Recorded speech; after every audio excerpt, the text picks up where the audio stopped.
Players leave and players come in. What really matters is the net effect. Is this football team better or worse as it sits today? We'll tell you what we think. And to quote Game of Thrones, winter is coming. I'm Rajeev. He's Justin. Here we go. Welcome to the Bucky Report, your destination for all things Wisconsin Badgers. Authentic takes. Oh my God. Game analysis. Touchdown Badgers! Ring one up! And discussion from the fan perspective. Woo-hoo! Thanks for joining us and on Wisconsin. Welcome to the Bucky Report. We are your hosts, Rajeev and Justin, back together on a Sunday to talk about all things Wisconsin Badgers. On today's show, every passing day means more Badgers are leaving the football program, but at the same time, many players are coming the other way and becoming Badgers. Justin and I will go over the entire list, both in and out, with our full portal review. We'll go position by position and give you our takes on whether we are better or worse at that spot, and we want your takes as well. After a lengthy break, Grade Guard's team was back in action and got a win over a clearly inferior opponent in Detroit Mercy. Winter is coming, my friends. We'll get into a short discussion of our blossoming front court. We are at the Bucky Report on YouTube and wherever you can find your podcast. If you like what we're doing, hit the like button, hit the subscribe button. We really appreciate that. And also so you know when we make new content. Justin, how are you, my friend? It's been just the whirlwind. We did a show midweek, and it's just constantly, every single day, portal in, portal out. I can't keep it straight. How are you? Yeah, me neither. Honestly, I've lost track of targets at this point. Like, things are moving so fast.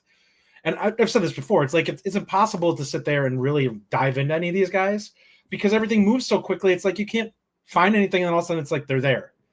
It's like I haven't even had a chance to look up film on this guy because I didn't even know, like the outside linebacker we grabbed today.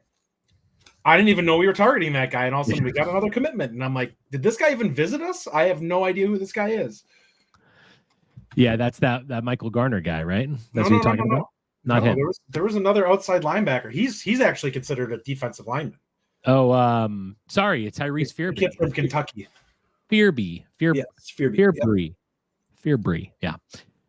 Yeah, listen, there's a lot of in and out. So what we're going to do to start this show is we're going to just go through the list. I got the list pulled up just to talk through it because, yeah, I mean, it's going super fast. But let's just start on the outgoings first. And we're not going to go through the entire list there. Everybody knows who's gone. But there's new people that are gone. Obviously, the headline being Mabry Metoyer. Certainly a quarterback we were very much looking forward to seeing play for our team. We wanted to see him at the end of last year. I will stand by that forever, that he should have played at the end of last year because I wanted to see what he had. And we'll never see what he had because now he's gone. We're leaving our quarterback room in a bit of a tight situation. And then, of course, Jamel Howard. And, of course, the big one, Xavier Lucas, since our last show. So Justin, let's just focus on those three because those are the ones we haven't talked about yet. What are your thoughts on those three departures? Let's dive into Xavier Lucas because somebody threw this comment out here. Kyle Renke. What is going on with the Xavier Lucas situation? Honestly, there's not a lot of detail out there on this. Last I had heard, he had put himself into the portal and Wisconsin had not put his name in the portal. And apparently that's supposed to be done within 48 hours. I don't know what's going on with this situation. And some of that sounds like it's probably coming from the Miami side, which is honestly where it shouldn't be lost on anybody. Miami was working behind lines trying to grab him. It is as what all it is programs do, we better be doing too. We better be doing the same thing. Oh, what? Absolutely. You can't be functioning in college football without doing that at this point. But what I will say on it is, I don't know what the details are on that. Like maybe there's something going on between us and him. I don't know. I haven't seen him complain about anything publicly. So who knows what's actually going on under this scenario? I'm not going to say too much either way. Here's the deal. Xavier Lucas is a kid with a very, very high ceiling. I can appreciate him. There's a variety of reasons why he may want to move closer to home. Some of them may be just his home situation. That said, I would love to have him here, but kid's going to do what he's going to do. So what it does is it does put Wisconsin in a massive bind for bodies in the secondary, though, because they're really hurting. They have to have Hallman come back, or they're going to be in really rough shape at corner. Yeah, Zach Bart says losing Lucas hurts, but it sounds like there's a family medical issue with his dad, possibly tampering from Miami, but I'm not hanging my hat on that. Here's what I'll say. I know a lot of people are upset, well, how can Lucas leave? Listen, when we get new players in, we get excited about it. They come from somewhere too. So I really don't begrudge anyone for leaving the program because they've all got their own reasons. He's from Florida. He wants to go home. Yes, NIL is a big part of this. The bottom line is we aren't at the level of Miami and other schools from the NIL perspective. We're just not there. We're going to need some success on the field before we can actually gain a little bit of ground and traction in the NIL world. So that's okay for me. Like, it's going to happen. You're going to lose some. It's all about the net effect. I'm we can, you're going to lose people. You're going to get people. You have to look at it holistically at the end and say, okay, are we better? Are we worse? We're going to do that today by positions. And of course, we're not done yet. This is still going to happen, but I do think that sometimes we get caught up so much into every individual guy leaving, but every guy that leaves, there's one guy that's coming in too. So it's just you almost have to look at it holistically. I don't fault a player for doing it. I don't love the world of NIL. I've said that. I'm on record many times as saying I don't love it, but it is what it is, Justin. Well, here's the deal. There's a ton of potential with Xavier Lucas, and I've been, we've all banged the drum for him as being a future pro. He is not someone who has played full-time starters reps and proven that he's like an all-conference level player. Last I had heard, and I'm not going to go into specifics on it, he was basically being offered like all-conference corner type money to go to Miami. And I don't want Madison to be doing that. Like, I don't want Wisconsin to go out there and be like, we're going to overpay to keep guys on the roster, because you have a ton of bodies that you need to take care of. If this one puts you in a bind that you potentially may lose two other guys that you need as starters because of the money that you have to give to him, that makes zero sense to me.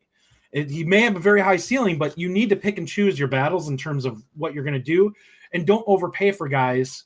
And this is going to be going forward. Even this is going to be the situation. Don't overpay for guys that are going to put you in a bind with other players. So the way I look at it is you need to be shrewd. You need to look at it and be like, can I get return on this guy for if we choose to do this? And that's the way I kind of look at it with Lucas, is if he's being offered this kind of money from Miami, if they're willing to overpay him to get him out the door, at some point you have to look at it and be like, this just isn't worth it to me to make this play. There's been similar situations with some of the other guys that have left that I think somebody had put a question out there about, is it a culture thing, or why would certain guys be asked to leave or whatever going on? And my view on this is, I'm sure there were people that were asked to leave, but it may very well have been simply, listen, we're going to be changing some things scheme-wise. This probably isn't going to be in your best interest to be here. And does it make any sense to pay somebody money just to be on the roster? To me, it doesn't. Like, if you're not a fit, does it make sense to give somebody a couple $100K because they're a solid player, even if they're not a scheme fit? I don't think so. I think you let that person go someplace else where they can be productive and look at it and be like, hey, we love you, but you're not.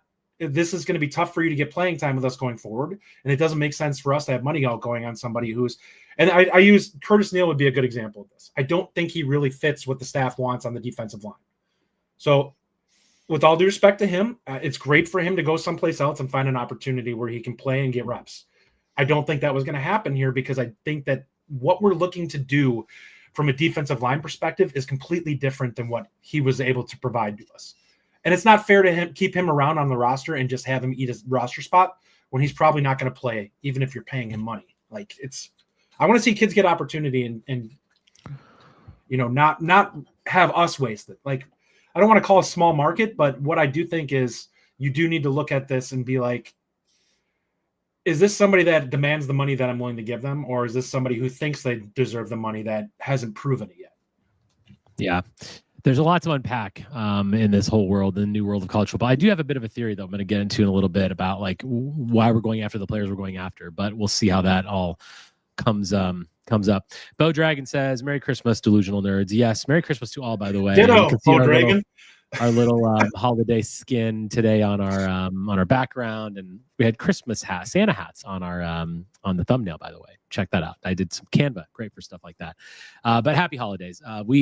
obviously, by the way, we are going to be doing a giveaway show on Locked On Badgers. If you listen to Locked On Badgers, we do that every year on the show that we're on, of course, with Ryan. Don't know the date yet, but I've already got a few things coming in the mail. I've got a JT signed poster or like a picture. I've got a full-size football helmet, like the one that's right behind my head right now. A couple other things too. So we're all going to pull together all the gifts, do a trivia stuff like we've done in the past. So that'll be fun, just to say thank you to the community. Obviously, you guys are great. So thank you all for that. Thoughts on Mabry leaving, Justin? Obviously, Mabry's a guy that we were hoping to see, and we haven't really talked about him yet. What are your thoughts? It's really interesting to me because I don't know what to make of. There's been a cultural shift with college football from the thing that's happened since we've kind of basically just eliminated all the restrictions. Players just don't want to hang around and fight for their opportunity anymore. I don't want to say kids want it handed to them, but if they haven't seen something after year one, effectively, it feels like guys are like, why am I going to stick around here? And I think it's somewhat short-sighted on their part. Like, you're not helping yourself by constantly jumping from system to system, coaches, and trying to start over from square one to do this. Now, I'm not going to say that that it wasn't good for Mabry to leave. The way I look at this situation is this: I would have loved to have had him stay and fight for the opportunity, but I can appreciate him looking at it and being like, this isn't the system that I signed up for. This isn't the coaching staff that I signed on for, because he came here for Longo and want to move on to a place that fits more what he wants. I'm okay with that. I don't love it in terms of our quarterback room, which is now in a bind in terms of bodies, but I'm not going to look negatively on him for wanting to potentially look for a situation that he feels is a better fit for him. Yeah. I will say this: there are people that have pushed back, that if he was ready to play or not. I don't know. None of us, we're all spitballing. Like, from what I heard, Grimes really liked him and wanted him to be here. I have a hard time looking at it and saying like that he was never going to play, but that might have been the case. And then maybe they were honest with him. I think there's two reasons he left. It's Danny O'Neal and Carter Smith. That's why he left. Like, we brought in a guy that's got a couple of. I think it's more Danny O'Neal than anything. But but it's both of them. It's like at the end of the day, you're bringing in a guy like a recruit that frankly has more physical tools than he does, and you're bringing in a guy from San Diego State who has experience behind another quarterback in Billy Edwards. Like, he's not going to play next year, and I think that's just what it is.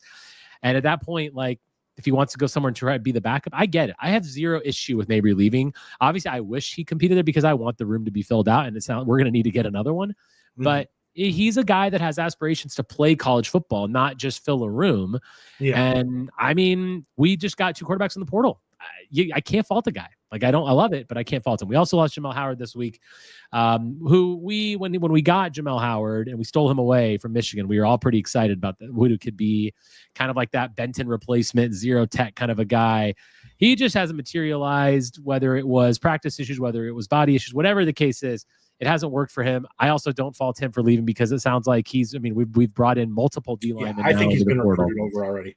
Right. And I think that's pretty much what it is, right? I mean, we've talked about guys like Ukpanu and guys that I know are going to be those 0-3 tech kind of guys. I feel it's fine. Yeah. I had a lot of hope for Jamel Howard, but it wasn't gonna just pan out that way. I agree with that. I'm going to quickly go through the list. Most of these names we've already talked about, so we'll kind of skip over them, but just to kind of quickly touch on the ones that are somewhat new.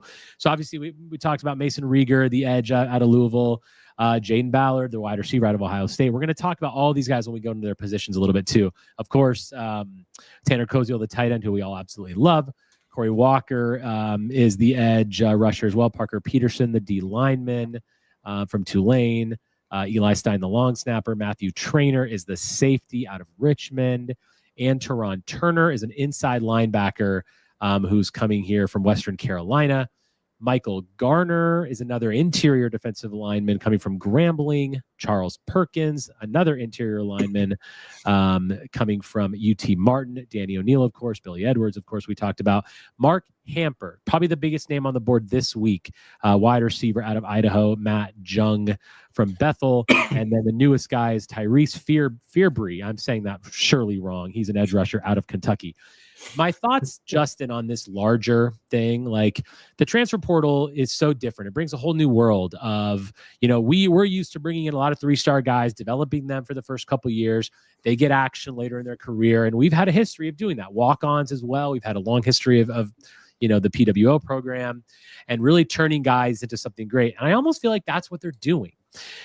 When you're getting guys from Western Carolina, UT Martin, Bethel, like Grambling State, you're getting guys not from the big programs. I know it has to do NIL too. I get that. But also I feel like it's kind of the way that we're developing players. It's like we're going to bring guys that have had action at lesser schools that we feel like we can develop and continue their development here. So you're inherently bringing a little more experience on your roster, but it's almost like these guys, had they come to Wisconsin from the very beginning, they probably would have been walk-ons. So it's almost like a roundabout way of having a preferred walk-on program, sort of, where you're like getting these guys that you weren't going to get at the beginning because you just didn't have the spots for them. They would have been walk-ons. Now they're developing a little bit. Now bring them in and we can develop them further. I kind of like the strategy overall. I mean, ultimately you're bringing in guys that have some experience. I know they're not sexy names that everybody wants to see, but ultimately we've always been a program that hasn't had a lot of sexy names, and yet we were still a very high floor team that won 8-9 games a year. So I'm okay with bringing in guys from lesser programs, if you will, that have the hunger and the drive to want to succeed in the Big Ten. What are your overall thoughts on that strategy? Yeah, so here's the deal. We talked about how I said things have changed and that the attitude has kind of changed with some of these kids. And I think that this is kind of how you have to combat that a little bit. You have to get people that have the attitude that I want to work and prove myself, than people who are like, it's been a year, I've paid my dues, I want to play. And the reality of that is, no offense, these kids that are leaving that are freshmen or redshirt freshmen, it's like, you realize 3 years ago you wouldn't have been leaving, right? Like it would be expected that this is the time that you sit and learn and grow. And now you have this completely different attitude because the way that college football has been changed. You now feel like, development be damned, I deserve to be on the field. Get out of here with that. I'm so tired of that BS attitude. Grow up, pay your dues, learn how to play your position, and then get out on the field. That's fine. But you don't, like, if you want to sit here and try to hold the team over a barrel because you're going to leave if you don't get your way, like, stop acting like an insolent child. Like, this is ridiculous for you to sit there and act like a crybaby when you don't get your way right away. It's insane to me that that's the attitude that you take. I get it if you're somebody who's like, say you're after your redshirt sophomore year and you're like, I haven't even been getting reps. Like that, to me, I understand a kid wanting to move on. You're probably not going to find your way on the field at that point if you stay where you're at. But as a freshman, a redshirt freshman, that's insane to me. Can you imagine offensive linemen being like, I've paid my dues, I've been here 2 years, and they finally just got to playing weight? Like, you'd be like, what are you talking about? Yeah. I mean, at the end of the day, like I said, we're getting guys like that too, right? That are just ready to leave somewhere else. Yeah. But it looks like the strategy is a bit more along the lines of get some guys that played well at a lesser level that that are already getting that, and now they're just looking for opportunity. Right. And I like that. I think that's really good. All right, so we kind of talked through obviously the list of incomings. We want to go through. I do have a couple comments I want to put up here though. First, KPB says, "Can you be a development program anymore?" Seems like no. Kevin, I think you can do it like this. I think this is how you almost do it. Yes, we're going to have guys that we recruit and that are going to stay with our program, and we're going to develop them through. There's a lot of guys that are going to be there. So yes, but at the same time, this is almost a new form of development. It's taking guys from the MAC and pulling them in and be like, all right, you've shown well there. Now we're going to further your development here. It's a new world of college football. There's no doubt about that. There's going to be a lot of changes coming forth here too. Don't feel like this is the new norm, because I feel like contracts are going to be on the horizon here. Contracts are coming for sure. You'll be nuts if you think people aren't going to put into it. If you're coming in here, we're keeping you for 2 years at least, which is what I think it should be. Like, I think you should have at least a 2-year requirement when you come in from high school to say you're going to give it the time to actually be serious about this. And then if it goes year to year after that, so be it. But I think these kids that are coming in owe it to themselves to like actually learn and develop rather than sit there for a year and then jump ship right away if they're not getting their way. Chad Pater says Wisconsin was 5-7 this year, so any kids wanting to leave is okay. They were a part of this team. Players make coaches look good, so hopefully they got some guys that are hungry to prove themselves. And I love this comment from Tyler I'm going to put up. He says this will negatively impact the NFL. We're breeding prima donnas, and once the NFL gets tough in camp, there's going to be nowhere for these to go for these guys. No portal in the NFL. The thing I wanted to say about the NFL, I think this definitely negatively affects the NFL. You also lose the ability to really like the development thing we're talking about, unless you're kind of stepping from the sort of the base of college football and working your way up and developing like that. If you're just leaving after not playing for a year and you're going to a new program, like how are you developing over the course of your 4 years? Yeah. Like unless you're actually taking step ups, like some of these guys that we got.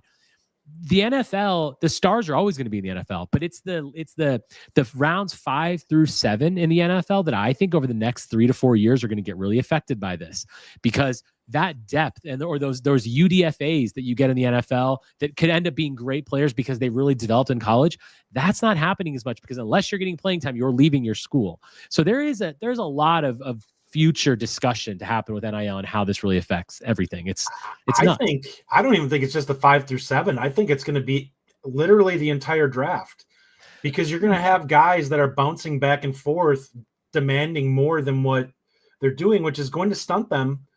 Like if you have a guy who played 3 years out of high school and went straight to like Alabama or whatever, now if that guy plays a year, is a starter right away, but gets offered more money somewhere else and has to jump into somebody else's system now and adjust to that and not necessarily stack the growth of staying in the same spot, you're going to see teams and players that maybe aren't quite as far along their developmental path as they would have been, because they're kind of relearning a new way of doing the same thing somewhere else. It's fascinating to really look at that. But like I said at the top of the show, it's net effect. And that to me what's really important ultimately. So let's get into our main segment and talk about better or worse. So what we're going to do is kind of go through each position, and Justin and I will give you our takes. Put your takes in the comments. I'll pop them up on the screen. Want to hear better or worse or a push at each position. Now, before we do this, I'm going to put up a graphic that I found on Twitter, and I'm going to give this guy a shout out. The Bo Dragon, Rajeev, don't be embarrassed. Put the cool mini axe back up on the wall. No, Bo. Not a chance. That's not going up. I'm in agreement with Rajeev. Freaking chance. So Average Joe on Twitter, it's at Mayor of Realville. The link is in the description to his Twitter. He puts out a graphic every time we get a new transfer, and it's great. I'm going to put this up on the screen if you're watching on YouTube. If you're not, that's okay. We'll obviously talk through this a little bit as we talk through the positions. Now I just got to find this thing. So this is what it is. It's kind of just, sometimes it's hard to look at how many years of eligibility everybody has and that kind of thing. I like this graphic. So give this guy a follow on Twitter, because he's been updating it daily. This is the newest one. Now there is some stuff on the top and bottom that show you what the colors mean. Sometimes that's about who recruited them or not, but I didn't have enough space on the graphic. So we're just going to look through this. But it basically goes through the entire roster, any scholarship players, and tells you how many years of eligibility they have. So you can kind of see by room, by position, like who do we have on the roster, and where are they in their development process, or how many years of eligibility they have. So this is a cool thing. Give this guy a follow, Mayor of Realville, and we'll be using this today a little bit as we talk through our positions. But I love this tool, so thank you, Average Joe. All right, Justin, let's start with quarterback. We've got, and I'm going to kind of pop this up and down depending on what we're talking about, but we know about the quarterback room. We got Carter Smith, we've got Danny O'Neal, we've got Billy Edwards, we've got Milos, as well. Thoughts? I mean, look, I feel like we need a new one. We need another one. Yes. But are we better or worse than we were last year? I'm going to actually take this one first. To me, it's clear. It's better. Because I know some people are like, well, I don't know. Yes, I know the room is not deep, which is going to get corrected. But as far as I'm concerned, Billy Edwards is far superior to Braedyn Locke. And I know that some people disagree with that. I just watch this guy's film. I've watched so much of Billy Edwards play now. I think I've watched almost every single game from last year. He is miles ahead of Braedyn Locke. And if he's our starter, we're just in a better spot than we were. We also have a backup at Danny O'Neal, who played at San Diego State. So you have two guys in that room that have actual good college playing experience. And frankly, they're both better than Braedyn Locke. What are your thoughts on that? Yeah, I was going to say, number one, you have a quarterback who I think is better than Locke. No doubt about that. I think there's a chance I think he compares favorably to Tyler Van Dyke in terms of skill set. He's just more mobile. There's more flexibility there than what than what you had with Van Dyke in terms of how you can use him. And then O'Neal, to me, he's got 12 games already under his belt, which is ahead of where Locke was to start last season. And I think that he's got a superior skill set. I don't think it's significantly higher than Braedyn Locke, but if he can at least find the passing lanes, he'll be a better quarterback than Locke was. And then I think if you're going to say Mabry versus Carter Smith, from a physical tools standpoint, I think it's a push. I think they're just different skill sets. Mabry has a bigger arm, fits more of a pocket passer type, whereas Smith is more of a guy you want to get on the edges and make defenses uncomfortable with his mobility. So I think it's just different there. But I think in worst case, you look at either of those guys, if that guy's playing, you're in trouble. Like it doesn't matter which room you're looking at. Yeah. All right, Justin, running back. So with 4 years of eligibility remaining, we've got Dylan Jones and Gideon Atuka, of course. We've got Darian Dupree, who's got 3 years left. Cade Yakimelli, 2 years of eligibility left. And of course, Jackson Aker this will be his last year of eligibility. Are we better or worse off at the running back position, Justin? I don't even think this is close. I think it's significantly better from a raw talent standpoint than what we had last year. And what I mean by that is we can look at it and say the guys we had to start last year were their floor was higher. I think it's pretty obvious the ceiling is significantly higher with Jones and Dupree than it was with Ches Malusi and Tyree Walker. It just is. They're physically more talented. Yeah, I agree with you completely. It's better. Mike78 says better. Bo Dragon says Acker and Yak are more Grimes style for sure. Yeah, I mean, ultimately it's better because Dupree and Jones are still on the roster. That's why it's better, because they didn't leave. I'm being honest. Like, those two guys have such a high ceiling. We saw what Dupree could do. We already know what Yakimelli can do. And I had no issue with Tyree Walker. He was fine. But I've heard a couple people say, like, well, we probably would have got that production without him. And they're probably right. Like, it's not like he brought a ton to the room. If you put Jones in there in his spot, I'm not sure the results are significantly different. Precisely. And ultimately, Dylan Jones and Gideon Atuka both had a year of, working with Brady Collins. They got their redshirt year. They're going to be redshirt freshmen next year. Dupree's going to be a true sophomore. I mean, I'm all about it. I think that the room is in a better spot than it was last year because we kept the guys we needed to keep. I mean, it's just that simple, truthfully, which is good. Got a couple quick comments here. Zach Bart's going back to the quarterback. He says, I wasn't high on Edwards initially, but he's grown on me. Definitely like the addition of him and think he's capable of leading us well at the helm. Yeah. Listen, if you haven't spent time and if you have Big Ten Plus, you can go check it out. All the Maryland games are up there. It's actually, it's good stuff. There's certainly a lot of film on him and it looks pretty good. Okay. Let's move on to tight end. We're going to get to wide receiver next. I mean, better all day. Tanner Koziol. That's the position that's probably made the biggest jump. Koziol is an NFL tight end. I mean, we need it so bad. Honestly, like when you don't, and here's the thing, we're a school that has had a tight end. We were like not necessarily tight end but we had a very long string of tight ends. Most recently, of course, with Jake Ferguson, that plays in the NFL, that had NFL talent, that could get open, that could be a safety valve. We've had that for a couple of years. And when you don't have it, boy, is it evident. Like, it just has looked bad the last couple of years. Now, we didn't have a safety valve, period. That was the right. problem. And Tucker Ashcraft he's done well. I mean, he's playing fine, but he can't be the only guy in that room. Nowakowski had some things, but it's just not close. I'm sorry. It's just like, it is what it is. Hooded Athlete says 100,000 times better. Bo Dragon asked about the depth. Let's pull that up so we can look at the tight end room. So we do have some freshmen in there. Obviously, we talked about, Grant Steck, who was in our last class, Robert Booker, Nazai Davis, and Emmett Bork, who are in this class. And then, of course, Seagreaves is still on the roster. Ashcraft, McGowan is still there. And, of course, Tanner Koziol. So behind Koziol, obviously it looks like Ashcraft is going to be the guy. And Seagreaves had a little bit of action, but Justin, do you think we can see some action from a Grant Steck potentially? That's someone that we were excited about bringing in. I think a lot's going to depend on spring football. The skill set's there for him to absolutely be somebody that could play.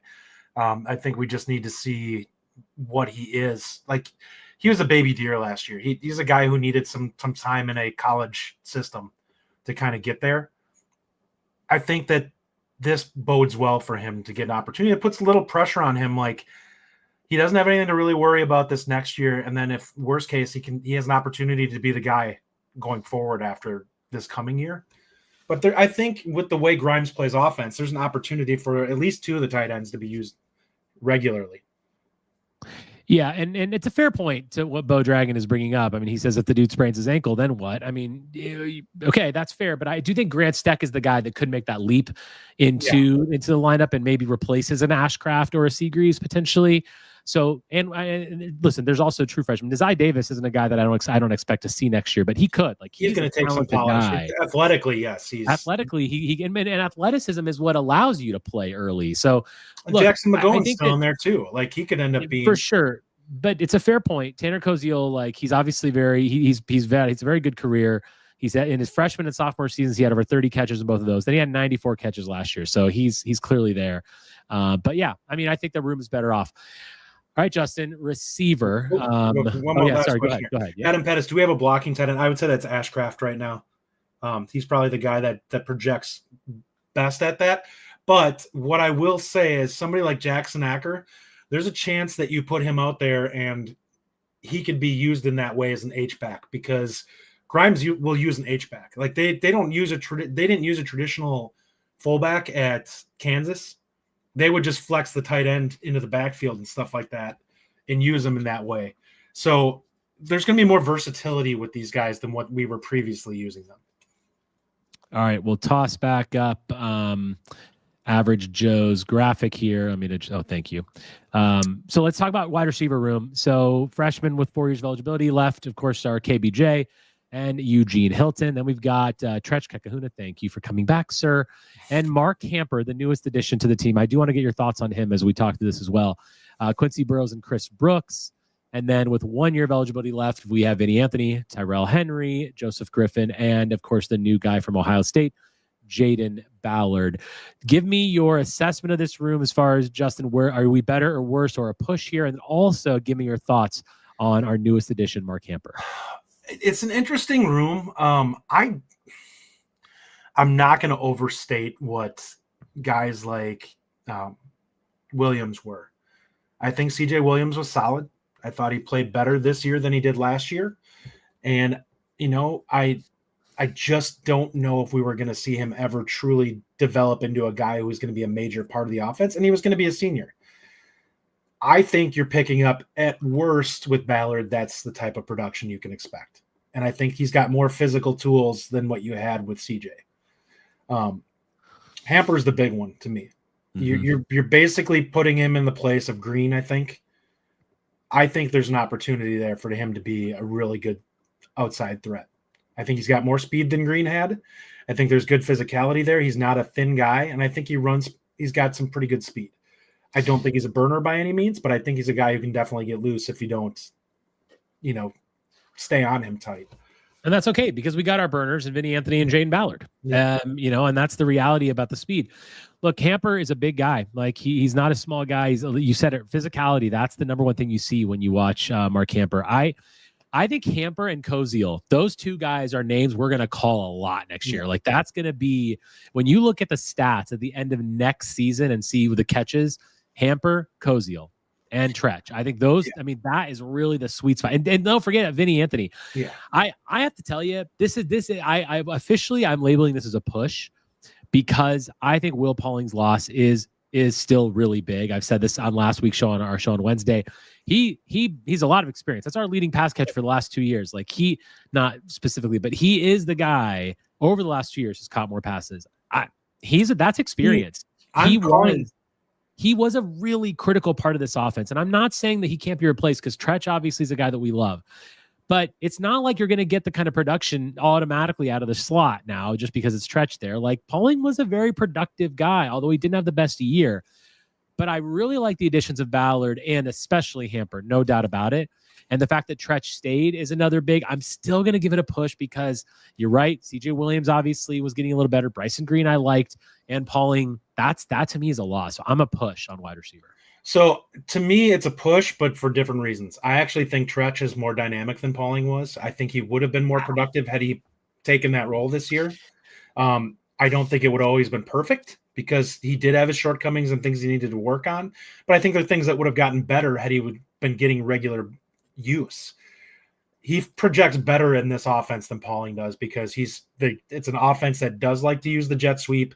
It's going to find creative ways to get him in space.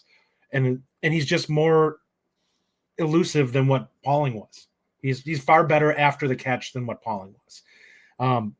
But I don't want to put too much pressure on the other two guys and say that I think they're going to be better than what we had. But I think that there's a chance that the upside is there. It's just I can't say with certainty that I think Ballard and Hamper will be better. Yeah, fair. Matthew Anderson says, we also won't use the slot the same. More sweeps, which Tretch is better. Yeah, listen, jet sweeps, boy, the return of the jet sweep is coming to Madison. If you watch Grind's tunnel offense, screens, it's like that's another thing that's tailor-made for Tretch. It's great. It's great. He's gonna be critical. Bo Dragon says, I don't miss seeing Pauling's brick hands drop big third down passes right to him. Yeah, I'm not going to argue with you, Bo. Like that's why Pauling had a bad year, is because the drops were absolutely there and they were there in heavy numbers. So yeah, I'm not going to fight on this. I think that. So I'm assuming, Bo. I'm guessing you're thinking that the room is better. I'm curious. Put your take in there. I'm guessing you think it is. All right, let's go to the offensive line. This has been an interesting discussion here. So let's put up the graphic again. So we've got a whole laundry list of people that have 4 years of eligibility remaining. Corey, Mandel, Jensen, Cubberly, Roski, Clark, Powell, Davenport, a lot of these freshman guys, Hardy Watts. But with 1 year left, JP Benchwall, Riley Mallman, of course, and Jake Renfro. 2 years left, Barrett Nelson, Joe Brunner, and Leighton Nelson. And of 3 years left, of course, our guy, Kevin Haywood. Justin, better or worse O-line as it sits right now? So I'm going to say it's going to be worse in terms of experience. I think it's going to be better in terms of physical ability and athleticism, which I think is big for this team, because I think it's really going to help them in the run game. I honestly think Haywood's going to come in and be a beast right off the bat. Like, I think that we're going to be talking about him at worst as like a honorable mention all conference, because I think he's just going to be that physically dominant at that position. I'm not saying he's not going to have some bumps in the road with, his technique and some of the things that he does on plays, but I think he's going to be really quality. I'm hoping Mandel gets in there, but I think worst case, even if he doesn't, I trust that we have talent in there. And honestly, if he's not playing, that means that somebody in there is actually better than him, equipped to play guard. So yeah, listen, for me, I feel like it's kind of a push. I want to say a little bit better, but I think you kind of just said it. Like, you've got less experience, but you got more athleticism. For me, it's kind of just a push. That being said, the freshmen in the room make it slightly better, but I don't know how much we're going to really see. I'm not going to count on freshmen, offensive linemen. Yeah. However, Kevin Haywood being a starter, which is very, very likely and almost certain at this point, that to me makes, like, really ticks you up to the better. Renfro's coming back. Obviously, Brunner's back. Mallman's back. Who starts at right tackle? Is it JP Benchwall? That to me is not as good as Huber. It's Mallman. Right? But no, that's right tackle. I'm saying right guard. Oh, right guard. Yeah, I think it's either going to be Benchwall or it got to be that or Mandel, I would assume. Okay, so now if it's Mandel, but I guess the point is that we're losing Huber, that's just a bit of a loss. So to me, it's a push. I'm happy with the O-line. Me saying it's a push does not mean it's bad. I think this O-line last year was good. I think this O-line next year is going to be really good. I just don't necessarily think we're in a better spot today than we were, because we did lose Jack Nelson and Joe Huber. Both are really good guys. And yes, we replaced them with good talent. And the room itself is heavier, which is nice. We've got a lot of freshmen, but I'm going to say push overall on the O-line. Yeah, what I'll say is that in terms of the offensive line, what people need to understand is it was not the problem with this last year. Like, the offensive line was not our issue. And if they play at the same level as what we got last year, we'll be fine. Especially pass protection. They were like top 3 in the conference in terms of sack rate. Like, we gave up 13 sacks on the entire season. If they play to that level and if they are even marginally better in the run game, this is going to be, and it might not even be a talent issue in the run game. It could be simply scheme is better for us running the football, which will make us more productive. And if that's the case, we'll be fine. I don't ding them. And somebody, have people in there. Was it good for run blocking? I don't think it was necessarily bad. I think the run scheme was bad for our run game. And that is something that I expect to be significantly more creative and diverse coming into the season, which should help with the productivity there. So I think this is to me is upside, but it's a variety of things that are playing in that are going to help it, which is the scheme as well as the talent that's there is going to make it play up. Yeah. I think I'm going to have to change my answer. Zach has convinced me because of something I said earlier. He says OL is good since they kept the room mostly intact. Some guys back, some new faces with high upside that we need. Experience might be down, but the upside is massive with guys like Haywood. That is really, I said that with running back too. I think that's true. It does almost have to be better because they didn't lose those guys. Mandela is still here. Haywood, the guy who I think is definitely going to play in the NFL, is here. You got the guys in the freshman class. So yeah, I mean, from that perspective, it really does look that way. Let's switch sides of the ball. Let's go to the defensive side. We'll start up with the line, of course. Next year, with the first year, 1 year of eligibility left, and the remaining is going to be Barton, Lane, Parker, Petersen. Corey Walker's a bit more of an edge guy. Perkins, 2 years. 3 years is Dylan Johnson, and Michael Garner, the newest guy to the group. And then, of course, our 4 years of eligibility remaining: Willer, Jayden Williams, Petaway, Clayton, Kapanu, and Braedyn Pavey, the freshman. This to me is better. It is now. You lose Hills, and I know that's a big loss. But honestly, it's all about size here, and I think Petersen brings size. I think Perkins brings size. You got freshmen. You've got guys like Jayden Williams who we're excited about, maybe can work their way in. You've got Dylan Johnson coming back again. Like, you kept the guys that we really needed to keep.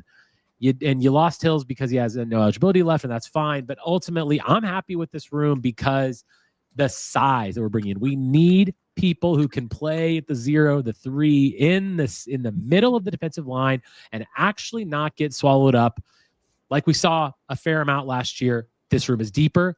This room is bigger, and that's why it's better.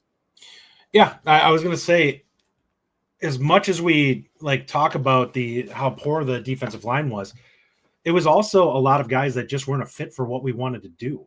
And it's a huge upgrade simply because the bodies that you're putting in the room are actually functional for what you want to accomplish on defense, which makes it significantly better for you overall.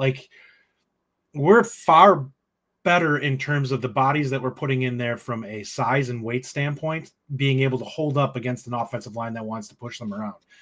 We had 2 guys that were sitting at about 290, and now you're going to probably have guys that are starting in the middle that are going to be somewhere, I would say, between the 305 to 310 range. Not to mention your edges are going to be closer to guys that are probably in the 270 range. And then your outside linebackers are going to be more pass rush specialist type guys than whatever. But you're probably playing 3 down, and it's going to be one of them is going to effectively be a outside linebacker that's just going to have size like a defensive end. So it's going to be a different defensive scheme, but there's going to be a far more size in there, and you'll have a little bit of physicality and length that we didn't have this last year. I mean, the one guy you were counting on to have some of that, JTJ, is gone, and he didn't play he didn't play last year because he got injured right away. I mean, if JTJ would have played all year, then I think you could argue that, okay, well, that's a big loss, but he didn't play. So, I mean, there really isn't there much there. Bo Dragon says there's a reason those size guys were playing in lesser conferences because the Blue Bloods saw their tape and said, no, thanks. I mean, Bo, I disagree because I think that they had offers from Blue Bloods, bro. Ideally, they're getting better. Watch any NFL game, you see, there's a lot of guys that went to the Big Ten and went to SEC schools, but there's also people that didn't and that played in the lesser schools because they were able to develop and get there. Now, it's a stretch. I'm not saying all these guys are going to hit. We know they're not all going to hit. That's fair. But ultimately, it's the profile, in my opinion, of what we're improving, which is athleticism and size, especially on the DL, which is what Fickell said he wanted, which you clearly need. So it's not guaranteed to hit, but I still feel pretty good about who's in the room now and the profile of guy that we have in the room. So I'm gonna say my part on that, which is pretty simple, Bo. No offense, Petersen had offers from USC, Notre Dame, Auburn. Those are some pretty prestigious names if we're talking about offers in terms of his ability to come up, and was also playing on a team that had a good culture and actually was a winning team, which is something that I think is understated that needs to be put into this room overall, are guys that have played in a winning program, because Wisconsin has struggled with having that mindset in there, and bringing in guys from the outside who are used to winning is significant in terms of mindset, because those guys are not going to necessarily get down and give up or lose kind of their fire when things don't go perfect. And that's something that you need to take into account when looking at some of these guys. But yeah, you can't just because somebody didn't hit. How often have we looked in the NFL draft, seeing guys that have been taken from a junior college or Division III or II and end up turning into like quality players in the NFL? It's all about your skills and what you can do. Absolutely. Do you want them out of high school? Most of these guys were probably, late bloomers or whatever, and weren't ready to play at that level of competition. Yeah. 3 years later, a lot can change. No doubt about that. All right, let's move on to the outside of, we're going to skip over on this list. We're going to skip over inside. We're going to go to the outside and look at kind of the pass rush. So we got Heiberger and Leteju, both guys still remaining in the 24 and 25 classes. Sebastian Cheeks has 2 years left. And in our final year, Aaron Witt, Daryl Petersen, Mason Rieger, and I would move Corey Walker kind of into this area as well, down from the DL.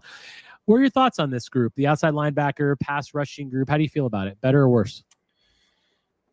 It's different. I think it's better. Last year was horrific in terms of production from that group. And I think that's what you're looking for this now is you hopefully have a guy in Cheeks that takes a step. I think Heiberger should play a lot more. I just think he's more physically talented than probably any of the other guys in that room. And I think that even a guy like Clayton coming in this year, I personally think that if he can get his weight up enough, he might be the best pass rush guy we have in that room. Because I just think that he's that explosive and that difficult to get hands on, that if you can get him in that room and play him right away, whether it's just in pass rush reps, I think that he's a guy who's ready to make an impact right away. You just probably don't want him in there setting the edge on the run. Yeah. I'm a little, last year, we were really excited about this outside linebacker room, and it turned out to really not be anything that special. So I'm a little bit gun shy on saying this unit is automatically better. Now, Mason Rieger is a reason. I just don't think it can be worse. Yeah, he's going to make a big difference. Mason Rieger is a guy that I think, as long as he plays and if he's healthy, he does make the room better. There's no doubt about that. And Heiberger, we didn't get to see him last year, so while I expect him to play and have an impact, losing guys like Lafaele, I mean, I'm pushed to slightly better because of Mason Rieger on this one. Rieger, I'm saying his name right. I think it's Rieger.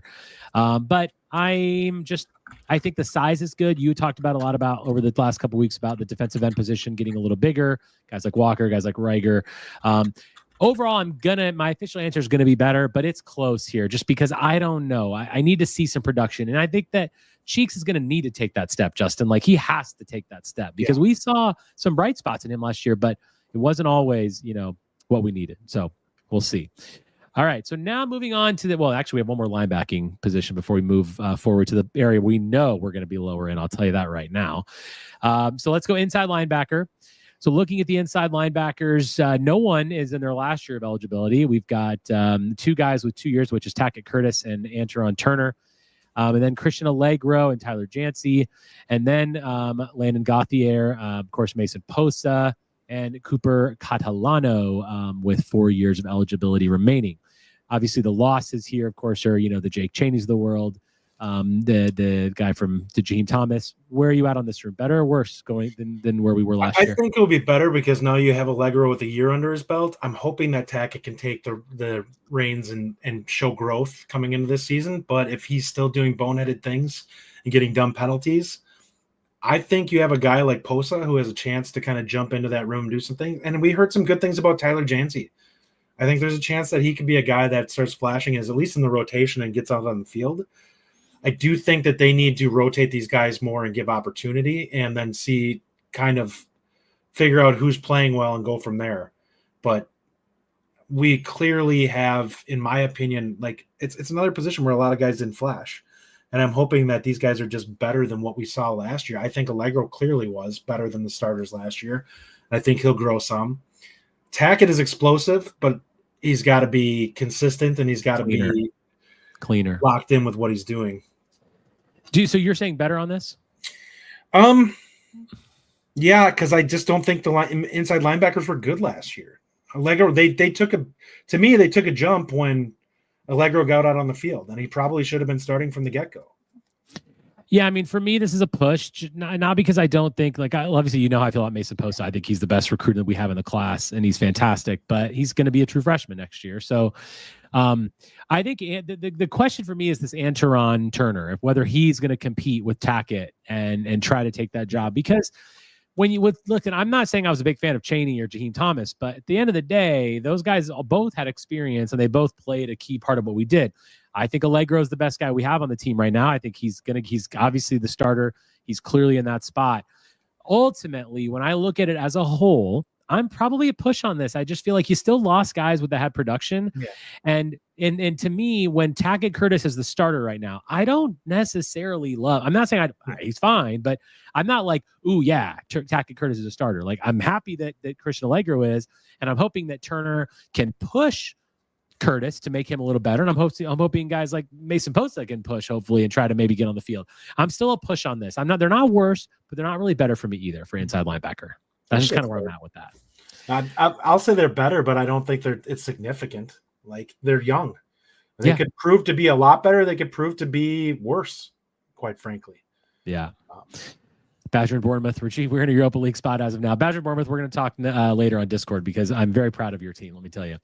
Okay, so let's move on to the yikes part of the team, which is what I'm going to say. I'm just going to say yikes. I want everyone to look at this. If you're watching this on YouTube right now, I want you to look at the cornerbacks now, because Hallman's not on here because we're not sure if Hallman's coming back yet or not. That's true. There's literally no one there except freshmen, basically, with Harper, Agard, Scott, Washington, and Scanes. We lost Lucas. We don't have Forker anymore. We don't know if Pauling's coming back. Not Pauling. Hellman. If Hallman's coming back, that obviously improves the room a little bit. But Justin, the cornerbacks, it's yikes situation. I'll be blunt. It's significantly worse. I mean, obviously. The depth in that room is obviously terrible compared to where it was. You really have to hope a couple of those young guys are ready to play, and Agard and Harper to get out on the field. I feel good about Washington getting a few snaps here and there, but I don't think he's a guy I want out there regularly. Like, if you're putting him in every fourth drive or something like that just to spell somebody, I'm okay with that. I don't want him out there significantly because I think he is going to get targeted. And I don't think that he's quite to that level where he's ready to be out there and take that kind of reps. Hallman not coming back would be a massive problem for this team. Like, we would have to get in multiple high players that are going to be pushing for starting for this upcoming year. Like, you're probably talking 3-4 bodies. There was a comment earlier from Gary Barta that mentioned, like, he had read some things on Rivals or something that it's potentially going to declare. If he declares, we're in deep doo-doo. I'll tell you that. It can't be good. We need him to play.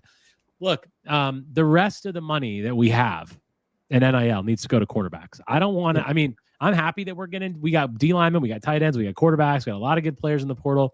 But boy, oh boy, all the focus needs to shift to cornerbacks. We are in desperate need of cornerbacks. And I'm assuming this week we'll probably do a show midweek. Actually, maybe not this week because it's Christmas. But next week when we do this show, I expect we're going to be talking about new cornerbacks because, boy, I mean, you're going to have to bring them in. This is a disaster. And it is a complete disaster.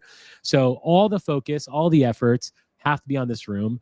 Even if you don't need one, you need like 3 or 4. I mean, honestly, like, you can't do this with just 2 transfers and a bunch of freshmen. Like, that's not going to work.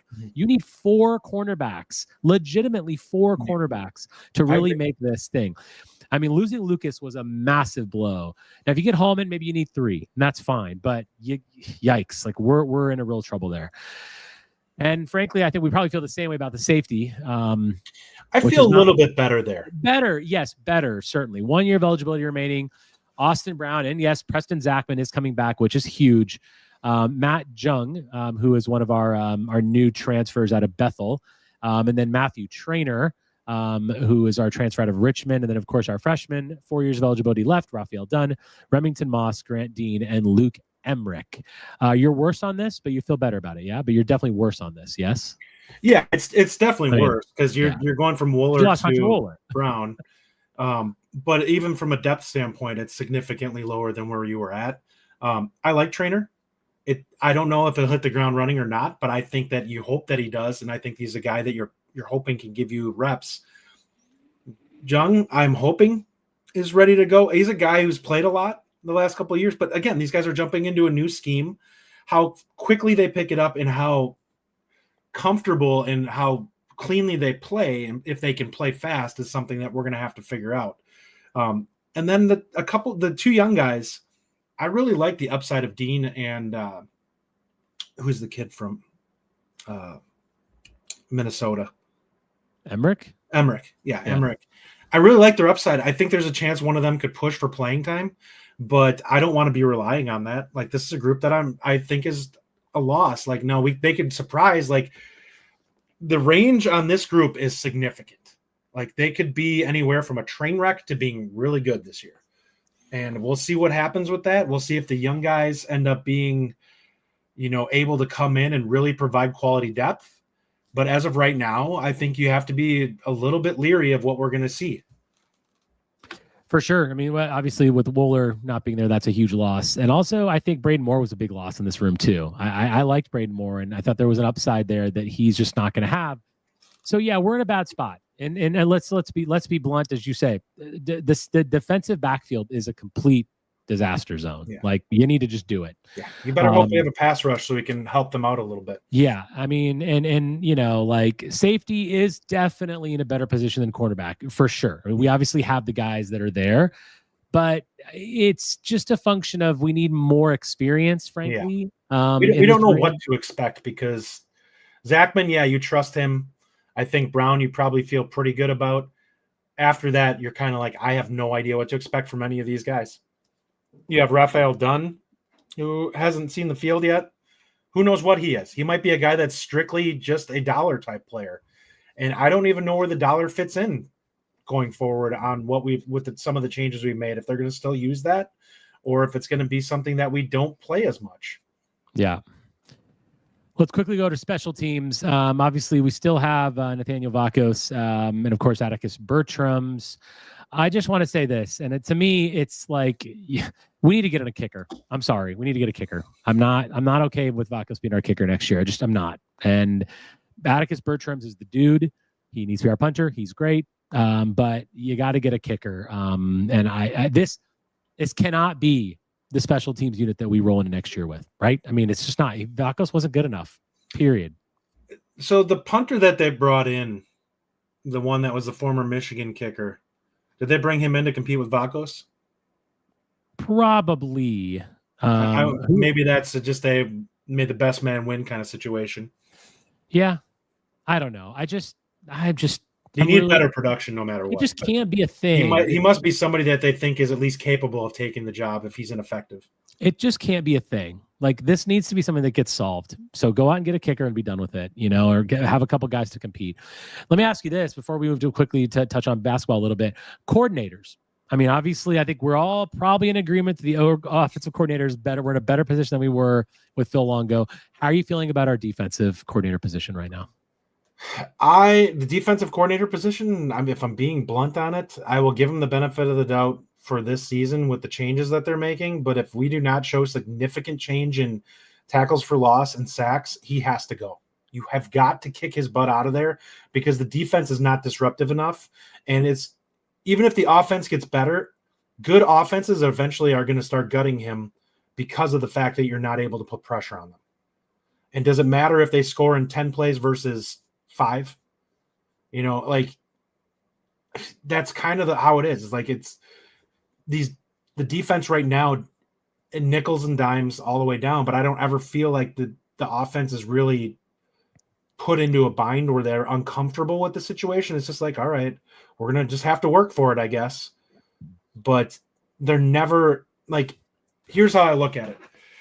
Do we feel confident in this defense at all if we're up 3 and the other team has the ball with 2 minutes left? Because I absolutely do not. I mean, if they're going to have 4 plays to bring it down the field to get a first down, I don't feel confident with them being able to make a big play or stop something at all. I think it honestly just depends on how these guys shake out, like how Reiger affects things, how Petersen, Perkins, like. Oh, that's really what it comes down to. Ultimately, because if we have a pass rush next year that we didn't have this year, and we've got defensive tackles, last year really though either.